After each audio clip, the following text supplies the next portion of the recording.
ബളാൽ ഭഗവതി ക്ഷേത്രത്തിലെ അഷ്ടബന്ധ നവീകരണ കലശ സഹസ്ര കുംഭാഭിഷേക മഹോത്സവത്തിന് ഫെബ്രുവരി 2-ന് തുടക്കമാകും. 10 നാൾ നീണ്ടു നിൽക്കുന്ന ഉത്സവത്തിനുള്ള ഒരുക്കങ്ങളെല്ലാം പൂർത്തിയായതായി ആഘോഷ കമ്മിറ്റി ഭാരവാഹികൾ അറിയിച്ചു. ദിസ് ന്യൂസ് സ്പോൺസർഡ് ബൈ ഉയർന്ന ഗുണനിലവാരം, തികഞ്ഞ വിശ്വസ്തത, ജനതാ പാൽ. ഞായറാഴ്ച രാവിലെ കൊട്ടക്കാട് കാവിൽ നിന്നും പുറപ്പെട്ടെത്തുന്ന കലവറ നിരക്കൽ ഘോഷയാത്രയോടെയാണ് ബളാൽ ഭഗവതി ക്ഷേത്രത്തിൽ അഷ്ടബന്ധ നവീകരണ കലശ സഹസ്ര ബ്രഹ്മകുംഭാഭിഷേക മഹോത്സവത്തിനും പ്രതിഷ്ഠാദിന മഹോത്സവത്തിനും തെയ്യംകെട്ടുത്സവത്തിനും തുടക്കമാവുക. തുടർന്ന് ചീർക്കയം സുബ്രഹ്മണ്യം കോവിലിലെയും അടുക്കളക്കുന്ന് ഭഗവതി ക്ഷേത്രത്തിലെയും കക്കയം ചാമുണ്ടേശ്വരി ക്ഷേത്രത്തിലെയും മാതൃസമിതികളുടെ നേതൃത്വത്തിൽ ലളിത സഹസ്രനാമം, വിഷ്ണു സഹസ്രനാമ പാരായണം, മഹാപൂജ എന്നിവ നടക്കും. വൈകിട്ട് 6 മണിക്ക് ക്ഷേത്രം തന്ത്രി കീക്കാങ്കോട്ട് ഉച്ചിലത്ത് ബ്രഹ്മശ്രീ പത്മനാഭൻ തന്ത്രികൾക്ക് പൂർണ്ണ കുംഭത്തോടെയുള്ള വരവേൽപ്പ് നൽകും. ശേഷം സുദർശനഹോമം, പുണ്യാഹം, അങ്കുരാർപ്പണം, പ്രസാദശുദ്ധി തുടങ്ങിയ പൂജാതി കർമ്മങ്ങളുമുണ്ടാകും.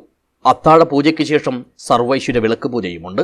തുടർന്ന് സുവനീർ പ്രകാശനം നടക്കുമെന്നും നൃത്തങ്ങൾ അരങ്ങേറുമെന്നും ആഘോഷ കമ്മിറ്റി ഭാരവാഹികൾ അറിയിച്ചു. ഫെബ്രുവരി 2-ാം തീയതി തുടക്കം കുറിക്കുകയാണ്. നാളെ ഞായറാഴ്ച രാവിലെ നടക്കുന്ന കലവറ നിരക്കൽ ഘോഷയാത്രയോടുകൂടി അഷ്ടബന്ധ ബ്രഹ്മകലശ മഹോത്സവത്തിന് തുടക്കമാകും. തുടർന്ന് ഫെബ്രുവരി 11 വരെയാണ് ക്ഷേത്ര അഷ്ടബന്ധ ബ്രഹ്മകലശ മഹോത്സവം, അതുപോലെ തന്നെ പ്രതിഷ്ഠാദിന മഹോത്സവവും തെയ്യംകെട്ട് മഹോത്സവവും.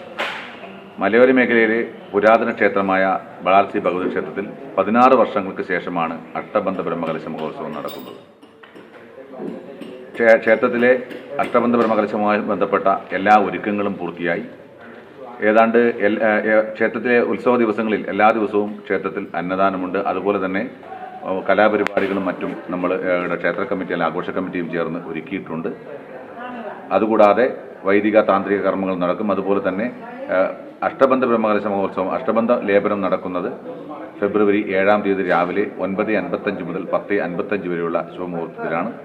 2-ാം ദിവസമായ തിങ്കളാഴ്ച രാവിലെ ഗണപതി ഹോമത്തോടെയായിരിക്കും ചടങ്ങുകൾ ആരംഭിക്കുക. ശേഷം ഭാഗവത പാരായണം, സഹസ്രനാമ പാരായണം എന്നിവ നടക്കും. 11 മണിക്ക് നടക്കുന്ന ക്ഷേത്രേശ സംഗമം സ്വാമി വിശ്വാനന്ദ സരസ്വതി ഉദ്ഘാടനം ചെയ്യും. വൈകിട്ട് 6:30-ന് സച്ചിദാനന്ദ സ്വാമികൾക്ക് വരവേൽപ്പ് നൽകും. തുടർന്ന് നടക്കുന്ന ആധ്യാത്മിക സമ്മേളനം രാജ്മോഹൻ ഉണ്ണിത്താൻ MP ഉദ്ഘാടനം ചെയ്യും. ഈ ചന്ദ്രശേഖരൻ MLA മുഖ്യാതിഥിയായി പങ്കെടുക്കും. ശേഷം വിവിധങ്ങളായ കലാപരിപാടികളും ഉണ്ടാകും. ഫെബ്രുവരി 4-ന് രാവിലെ മുതൽ വിവിധ താന്ത്രിക കർമ്മങ്ങൾ. ശേഷം അക്ഷരശ്ലോക സദസ്സ്, ഇരിങ്ങാലക്കുട OS സതീഷിന്റെ ആധ്യാത്മിക പ്രഭാഷണം, രാത്രി വിവിധ ക്ഷേത്ര മാതൃസമിതികളുടെ തിരുവാതിര എന്നിവയും ഉണ്ടാകും. 5-ന് 6 മണി മുതൽ വിവിധ താന്ത്രിക കർമ്മങ്ങൾ, മാതൃവന്ദനം, മഹാപൂജ, രാത്രി വിവിധ കലാപരിപാടികൾ. 6-ന് രാവിലെ താന്ത്രിക ചടങ്ങുകൾക്ക് ശേഷം സമാധാരണ സഭ, മഹാപൂജ എന്നിവ നടക്കും. വൈകിട്ട് 7 മണി മുതൽ കലാപരിപാടികൾ. രാത്രി 9 മണിക്ക് തിരുവനന്തപുരം ശ്രീനന്ദനയുടെ നാടകം യാനം അരങ്ങേറും. 7-ന് രാവിലെ 9:55-നും 10:30-നും ഇടയിലുള്ള ശുഭമുഹൂർത്തത്തിൽ അഷ്ടബന്ധ ലേപനം.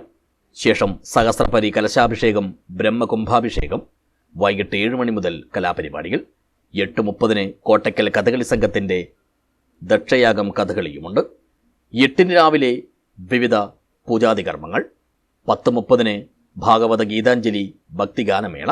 തുടർന്ന് താന്ത്രിക കർമ്മങ്ങൾ. വൈകിട്ട് 4 മണിക്ക് രഥാരോഹണം, കാഴ്ചാശീവേലി രഥോത്സവം. രാത്രി 7 മണിക്ക് കാഴ്ചാവരവ് ഘോഷയാത്രയും സമർപ്പണവും. തുടർന്ന് ശ്രീഭൂതബലി, എഴുന്നള്ളത്ത്, തിടമ്പ് നൃത്തം എന്നിവയോടെ ഉത്സവം സമാപിക്കും. ഫെബ്രുവരി 9-ന് ക്ഷേത്രത്തിന്റെ അധീനതയിലുള്ള പരദേവത പള്ളിയറയിൽ കളിയാട്ടം ആരംഭിക്കും. രാത്രി 8 മണി മുതൽ തോറ്റം പുറപ്പാട് നടക്കും.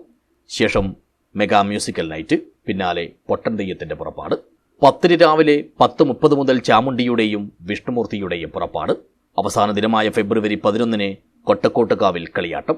10:30 മുതൽ വീരൻ തെയ്യം, ചാമുണ്ടിയമ്മ, വിഷ്ണുമൂർത്തി, ഗുളികൻ എന്നീ തെയ്യങ്ങൾ അരങ്ങിലെത്തി അനുഗ്രഹം ചൊരിയും.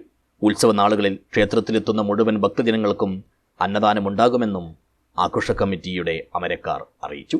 News bureau, Vellarikundu.